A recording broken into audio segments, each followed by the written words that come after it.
కేసీఆర్ని తిట్టాలనుకుంటే ఇరిగేషన్ విషయాల్లో తిట్టకండి, నవ్వుతారు ఎవడన్నా వింటే. ఎందుకయ్యా అంటే ఆంధ్రప్రదేశ్ వాళ్ళు తిట్టుకుంటారు కేసీఆర్.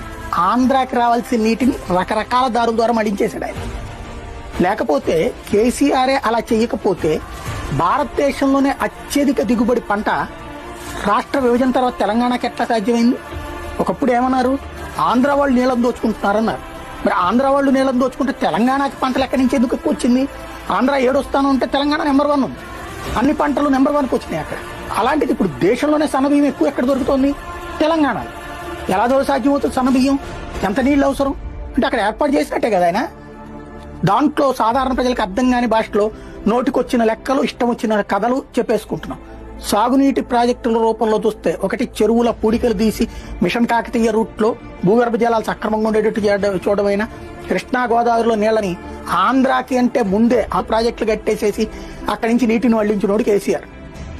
దాంట్లో తోకా లేనటువంటి విమర్శలు చేసుకుంటూ కాలక్షేపం చేసుకుంటూ వస్తే ప్రజలు నమ్ముతారనుకోవడం అమాయకత్వం.